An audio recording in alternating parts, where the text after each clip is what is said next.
बोलिए वृंदावन बिहारी लाल की जय। जय जय श्री राधे। देखो वृंदावन का नाम लेते हैं ना तो भक्ति स्वयं खड़े होकर के नृत्य करती है। और वृंदावन की लीलाओं का गान आपको रविवार से जिस दिन भगवान का यहाँ बहुत ही भव्य तरीके से जन्म महोत्सव मनाएंगे, जब वृंदावन की लीलाओं का गान आपको बड़ा ही आनंद में प्रदान होगा। तो देखो वृंदावन भक्ति की भूमि है। जो व्यक्ति एक बार वृंदावन चला जाए ना, समझ लो कि हमारी उम्र 20 वर्ष है।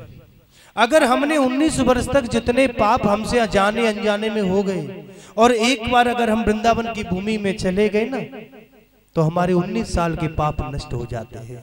ये उस भूमि का फल है।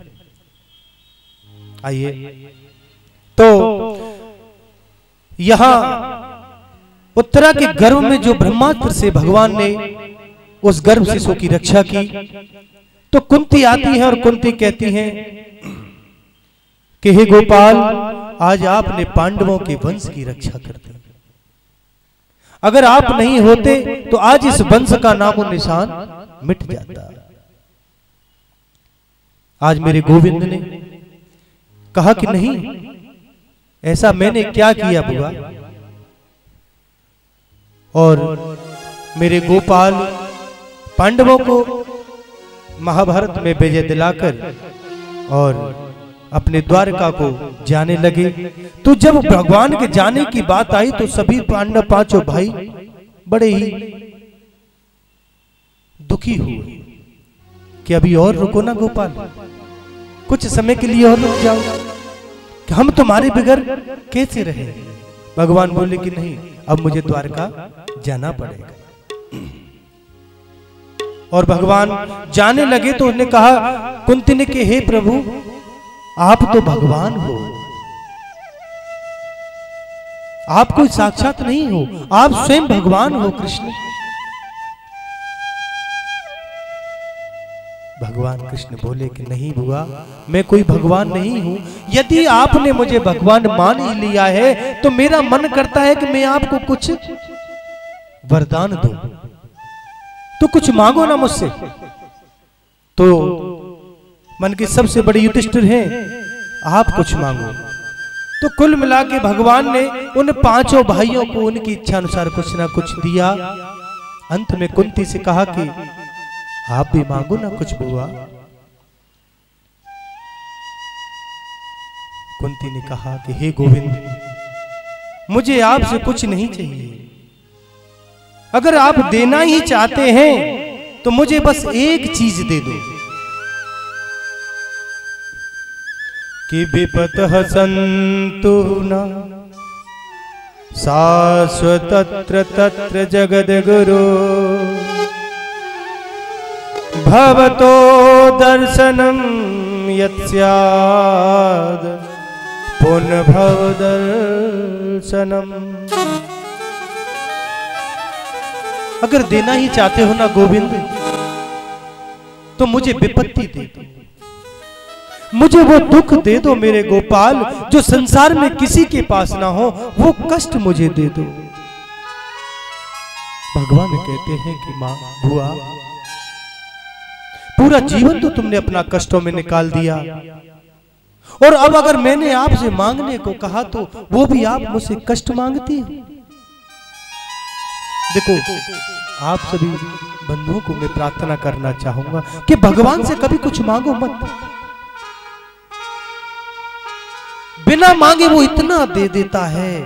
अगर तुमने मांग लिया तो मांगने पर क्या है कि उसका एक सौदा हो जाता है, एक मोल लग जाता है। क्योंकि बिन मांगे मोती मिले और मांगे मिले न भीख। लेकिन यहां कुंती से स्वयं भगवान ने कहा कि कुछ मांगो तो सही। तो मांगा तो क्या कि मुझे दुख दे दो, और मुझे ऐसे दुख दो गोपाल कि जब एक दुख मेरा खत्म ना हो और दूसरी विपत्ति मुझ पर टूट पड़े। मुझे इतना दुख दो, मुझे आपसे और कुछ चीज की चाह नहीं है। मेरा गोविंद बोले कि नहीं हुआ, मैं जानता हूं कि जब से जन्म लिया और आज तक आपके जीवन में कष्टों के सिवाय दूसरी चीज है ही नहीं। मैं तुमको कष्ट कैसे दे सकता हूं? बुआ कुछ और मांग लो ना, मैं आपसे फिर बारंबार प्रार्थना करता हूं, कुछ मांगो। कुंती कहती है कि मुझे कुछ नहीं चाहिए मेरे गोपाल, अगर देना है तो मैं तुमसे बार बार सिर्फ एक ही प्रार्थना करती हूं कि मुझे कष्ट दो, क्योंकि कष्ट में भगवान की याद हमेशा बनी रहती है।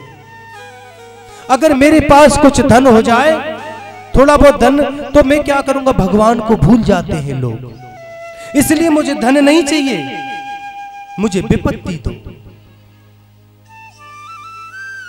कहे हनुमंत विपत प्रभु सोई, तब जब भजन न सुमिरन होई।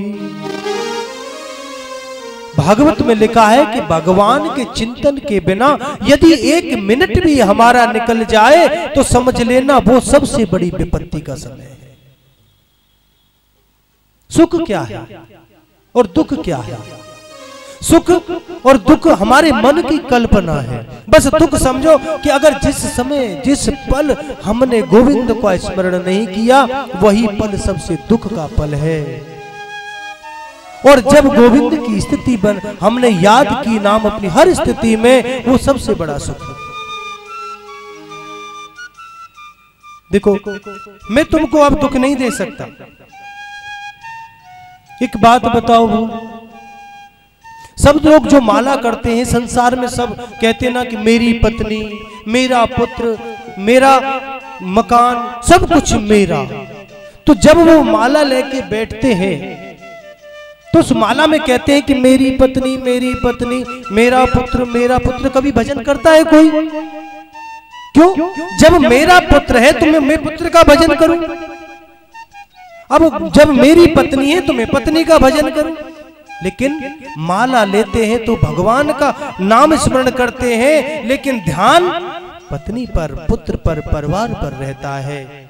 यही समय उस मनुष्य का सबसे बड़ा दुखद और बहुत गंभीर समय रहता है। पत्नी को हम अपनी मानते हैं, पुत्र को अपना मानते हैं, मकान को अपना मानते हैं। एक सेठ जी थे, एक बात याद बताई कि एक सेठ जी थे और बोले महाराज क्या बताऊं, जब भजन करने बैठता हूं ना, कभी भी माला लेके बैठूं तो भजन में मन ही नहीं लगता। क्यों भैया? अच्छा मैंने पूछी, मैंने एक बात बताओ, भजन में तो मन नहीं लगता, वो मान लिया, लेकिन जब तुम नोट गिनने बैठते हो तो मन लगता है कि नहीं, अरे महाराज ऐसो आनंद आवे कि कितनी गड्डी आवे और गिन तो दिन निकल जाए, कोई परेशानी ना है। क्योंकि उसकी आसक्ति नोट में है। इस आसक्ति को बदलो, गोविंद के नाम का स्मरण अपनी हर एक सांस में भ्रमण उसको बसाओ, फिर देखो जीवन का आनंद क्या होता है। इसलिए भगवान को अपना मानो, नोटों को अपना मत मानो, क्योंकि भगवान अपना है। क्योंकि जो कोई भी चीज, कोई भी बात हम जो बताने वाले होते हैं ना, तो सुनने वाले के मन में ये भाव होना चाहिए कि हमने क्या सुना। लेकिन यहाँ युधिष्ठिर की समझ में आ गया और मेरे गोविंद समस्त पांडवों को अपने साथ लेकर के भीष्म पितामह के पास गए। भीष्म पितामह शेष सैया पर विराजमान पड़े हैं, जो कि इतने दिन से उनके शरीर से रक्त की एक एक बूंद निकल रही है। तो उन्होंने कहा कि चलो मैं तुम्हें कुछ ज्ञान दिलवाऊं। तो भीष्म पितामह के पास पांडवों को लेकर के मेरे गोविंद पहुंचे। पितामह को जाते प्रणाम किया, प्रणाम करता हूं पितामह बोले कि मेरे पास क्यों आए हो पांडवों, क्योंकि मैंने तो अपने जीवन में पाप किया है। ओहो, द्रौपदी भी आई है, आओ आओ। कि हाँ पितामह, कुछ ज्ञान आप हमको दीजिए। तो पितामह ने अपनी आंखों को खोला और पांडवों की तरफ देखा और देख करके कहा कि दान धर्मान राज धर्मा मोक्ष धर्मान विभाग। पितामह ने बताया कि बेटा तुम लोग भारत के राजा बने हो, एक बात हमेशा याद रखना कि राजा बने हो तो प्रजा तुम्हारी कभी भी कष्ट में नहीं होनी चाहिए। जितना भी धन कमाओ उसका 10वां भाग दान में लगा दो, क्योंकि दान करने से धन शुद्ध होता है। कभी देखो बहुत से लोगों के मन में होता है, एक चीज बता देता हूं, जो व्यक्ति लालची होते ना बहुत से, कहीं तक मैंने देखा है बहुत लोग लालची होते हैं। तो जो लालची होते हैं ना, जो धर्म के काम से और पीछे भागते हैं, उनको मृत्यु के उपरांत सर्पणी बनना पड़ता है। क्या? सांप बनता है, और 1000 वर्ष की आयु होती है सांप की। लालची भाई, लालच किया है तो अब तुम पेट के बल आराम से 1000 वर्षों तक रेंगते रहो। इसलिए कहीं भी धर्म का काम हो, दान करना चाहिए। दान कहां करें, वो स्थान निर्धारित करो। दान अपने समाज के लिए करो, दान अपने धर्म के लिए करना चाहिए, दान अपनी संस्कृति के लिए करना चाहिए। अब देखिए यहां आपके सिरसागंज में इतना बड़ा कन्यादान एक उत्सव। मैं तो उस दिन जब मुझे पता चला, पंकज जी ने बताया कि 101 कन्याओं का विवाह। महाराज आजकल एक कन्या के विवाह में तो राधे राधे हो जाए, 101 कन की तो महाराज सुन के हमारी फूंक उड़ गई। मैं बोले ऐसे धर्म करने वाले योद्धा आज भी अगर हमारे समाज में हैं तो हमें उन पर गर्व है।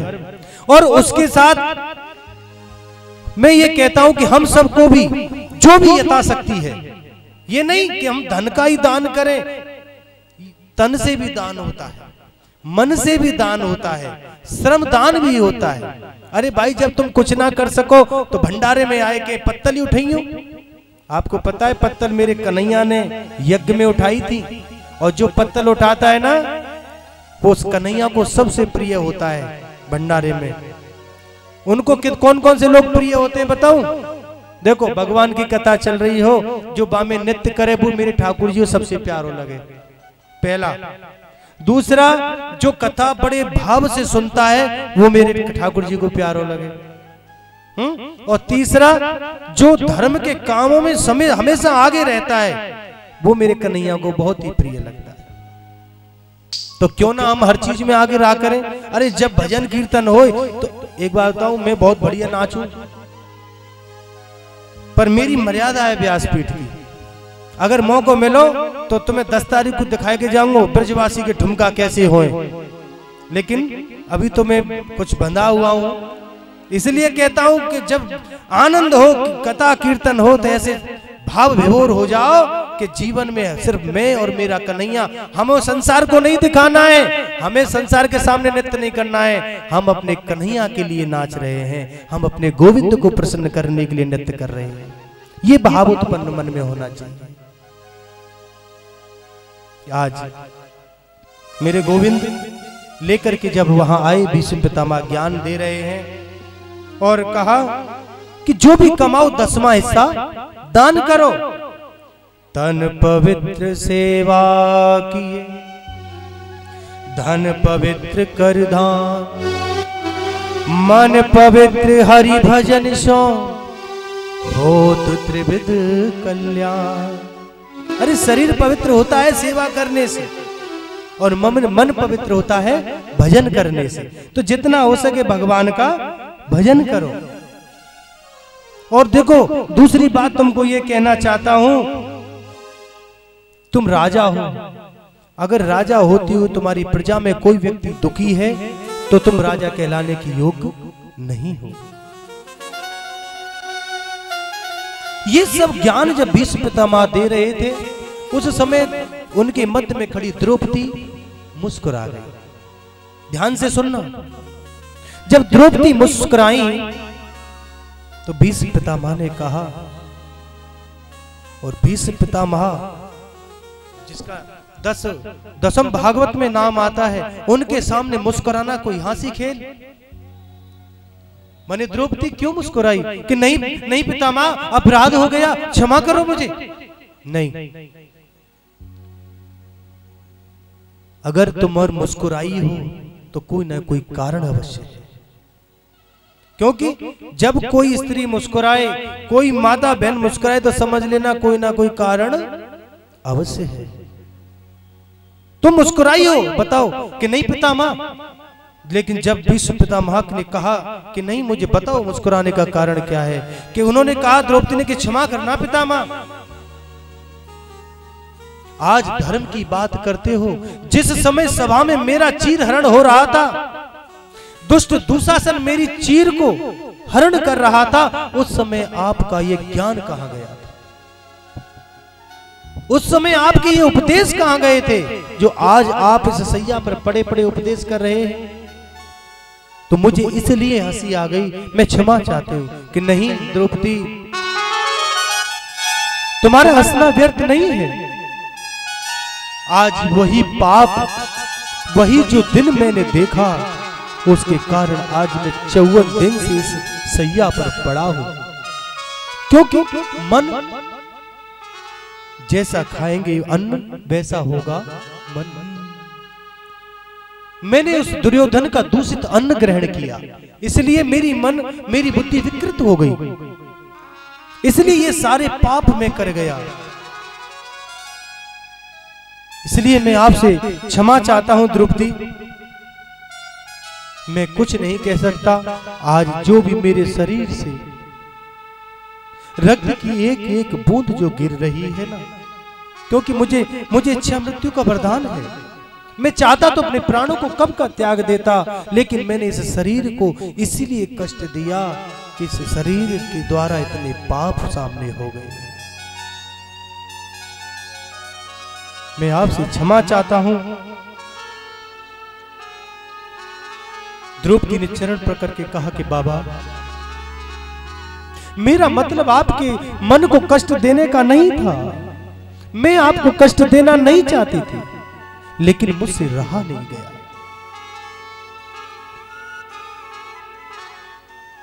पितामह श्री कृष्ण से कहते हैं कि भगवान, मेरी एक इच्छा है। हाँ बोलो ना, क्या इच्छा है? भीष्म ने कहा कि देखो, मेरी एक पुत्री है और मैं अपनी पुत्री का विवाह आपके साथ करना चाहता हूं।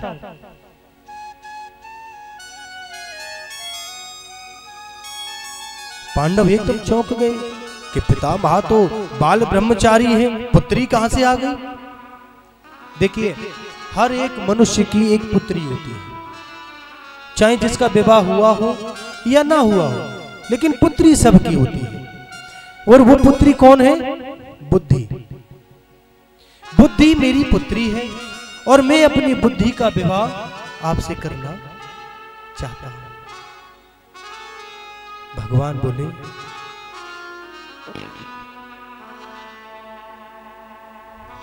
कि ठीक है, अगर आप चाहते हैं तो मैं आपको निराश नहीं करूंगा, क्योंकि मैं जानता हूं गोविंद, जिस समय महाभारत का युद्ध चल रहा था, मैंने आपके हर एक रूप को देखा है गोपाल। क्योंकि आपने ऐसा किया कि आपने मेरी की हुई प्रतिज्ञा का भी मान रखा। आज जो हरही शस्त्र न गहाओ, तो लाजो गंगा जननी को, मैं सांतुन सुत न कहा। मैंने प्रतिज्ञा की थी कि अगर कृष्ण से शस्त्र ना उठवा दूं तो मैं शांतनु गंगा पुत्र भीष्म नहीं।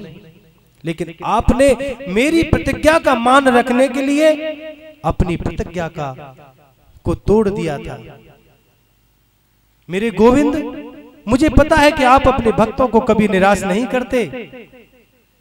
गोविंद ने कहा, पितामह, आपको इच्छा मृत्यु का वरदान है, आप क्यों नहीं शरीर का अंत कर लेते? भीष्म ने कहा कि हे केशव, अब जीने की कामना नहीं है, लेकिन जितनी सुंदर मृत्यु मेरी हो रही है ना, इतनी सुंदर मृत्यु किसी की नहीं हुई है आज तक। वो कैसे? देहांत काले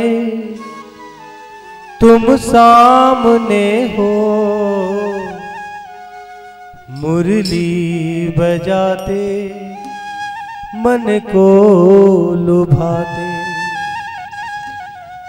यही गीत गाते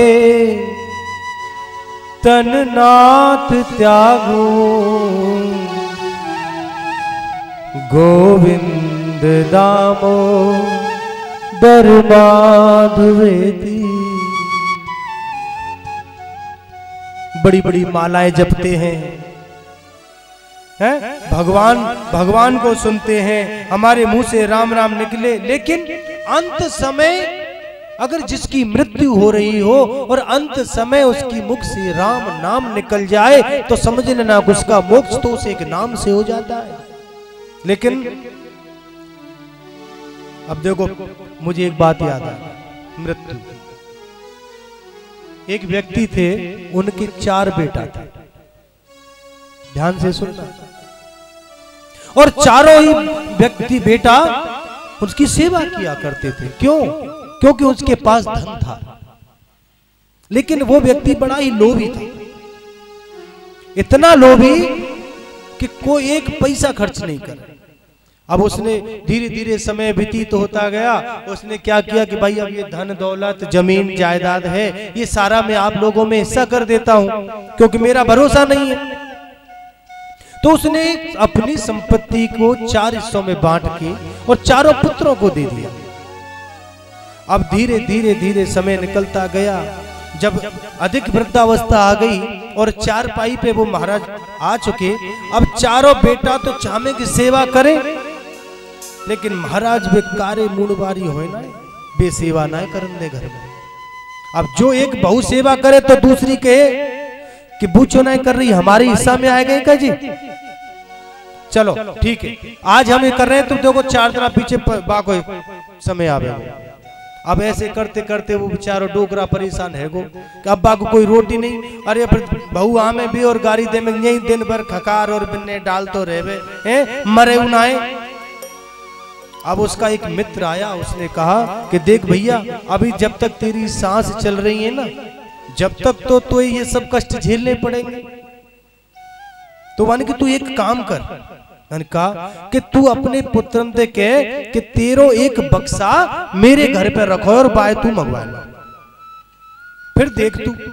तो महाराज ऐसो ही करो, बान के भाई ऐसो करो लालाओ, मेरी थोड़ी सी संपत्ति और है, वो जो मेरे मित्र है ना, बाकी यहां से लेके आ जाओ और उठा के लाई। महाराज तो बक्सा कम से कम 3 आदमी पे तो वो बक्सा ही उठो।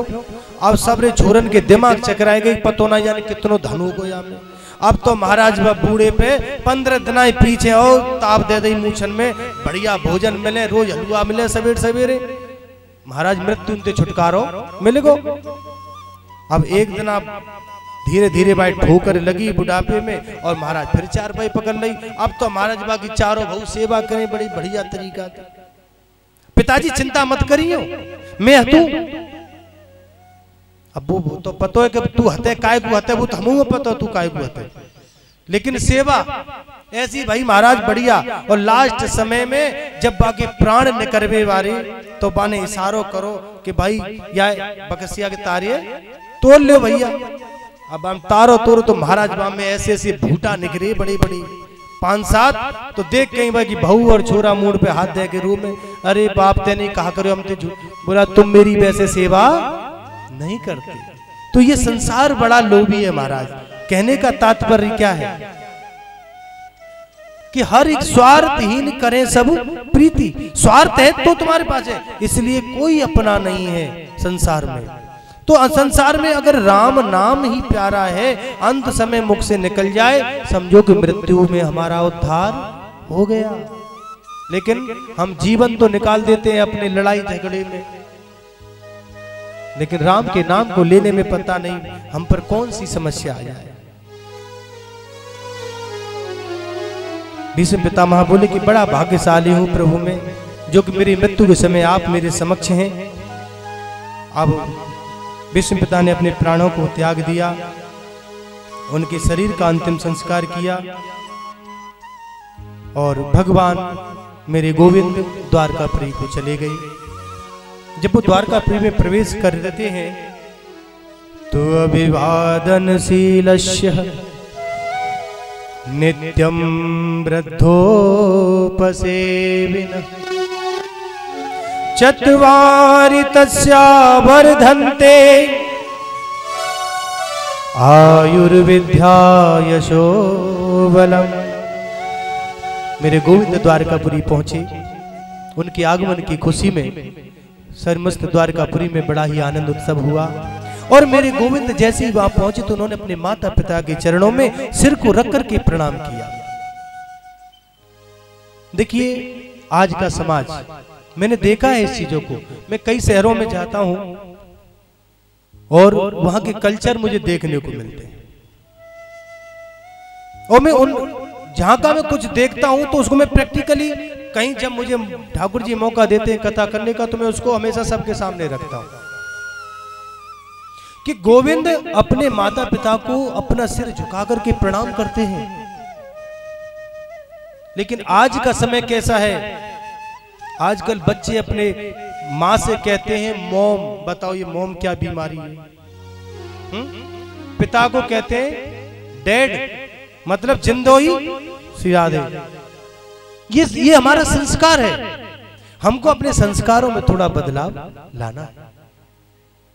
मोम, अब मोम को भी कहते हैं तो ये नहीं कि प्रणाम करें या कुछ हाथ जोड़ के नमस्ते करें। अब उसमें क्या बोलते हैं, 2-3 उंगली सी ऐसे हलती है, बोला हाय मोम। हम बतलाओ ये हाय मोम का क्या, मेरी तो समझ में नहीं आता है महाराज। अब महाराज एक बात है कि संस्कार, जैसे हमारी जो सोसाइटी है, हमारा समाज है, एक उसका असर हमारे बच्चों पर पड़ता है।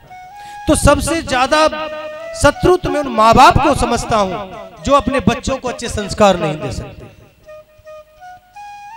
माता शत्रु पिता बैरी, ये न बालो न पटती। मैं उस माँ को शत्रु का संज्ञा दूंगा, उस पिता को बैरी कहूंगा जो अपने संतान को विद्या अध्ययन नहीं कराता, जो अपने बच्चों को नहीं पढ़ा सकते, वो सबसे बड़े अपने बच्चों के शत्रु हैं। बच्चों को घर में सबसे बड़े अध्यापक तो हमारे घर में माँ बाप ही होते हैं। हम जैसे बच्चों को संस्कार देंगे वो आगे हमको उसका फल देंगे।